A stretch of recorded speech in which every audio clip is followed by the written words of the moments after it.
A spate of racist comments directed at Premiership footballers and broadcast on Twitter has prompted concerns about use of the social media. A variety of laws are being used by the Crown Prosecution Service to deal with offenders as police forces move swiftly to deal with high-profile cases. Now, a number of footballers and celebrities are reported to have closed their accounts on the microblogging site after becoming targets of abuse themselves. And in the past week, 2 cases have come to court involving students who sent out offensive messages insulting former Liverpool striker Stan Collymore and Bolton Wanderers midfielder Fabrice Muamba, who of course collapsed during a recent FA Cup tie. Both men were prosecuted, with the second, Liam Stacey, you may have heard about, a 21-year-old biology undergraduate at Swansea University, jailed for a total of 56 days. Lawyer, internet entrepreneur and social media expert Chinmi Nwoki is here to share her thoughts with us. Welcome to BBC Radio Nottingham. Good afternoon, thank you. Is online racism on the rise? Well, some would say so. Some would say so, obviously because of the recent high-profile cases. What do you think it is about these social network sites that seems to attract the airing of these sorts of views that simply wouldn't be acceptable in everyday life? Well, when you think that in everyday life, there are racists everywhere, there is racism everywhere. Some people cover it more than others. And the thing with social media, it's so immediate, it's viral.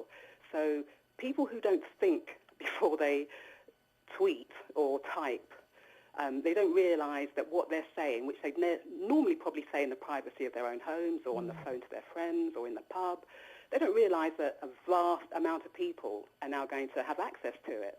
It does seem that courts are starting to take this issue of social media racism seriously. Is it about time? It is about time. It really is about time. And I think Stan Collymore has probably played quite a good hand in that because he gets abused all the time. And so he's just raising awareness and asking people to report it if they see it.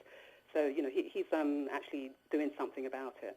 You have heard people say in the past week where Liam Stacey, the 21-year-old student at Swansea University, was jailed for 56 days for making racist comments towards Fabrice Muamba. You've heard comments about it being a bit too heavy-handed. How do you feel about that? Well, at first glance you might say, oh, that is a bit much for a bit of banter, but it wasn't actually banter. He was being very offensive. And a lot of people have said, well, Muamba was probably in a coma and didn't hear it, so, how can it be a problem? But it is a problem because harassment, racially aggravated harassment, isn't just to the person whom it might be directed at. If anyone else is offended by the words that are written, then,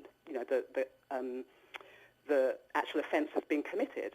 Now, 56 days, 2 months, whatever, I can see where the judge is coming from because not only does he want to make an example of this person who made some horrific comments and probably hurt a lot of people, offended a lot of people, he also wants to make it a deterrent so that people in future will think before they do something like that.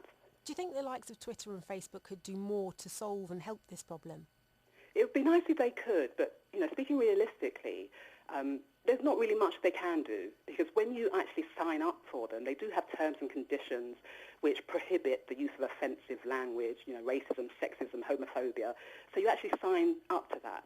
But because of the nature of it, there's not much that can be done until someone does something wrong.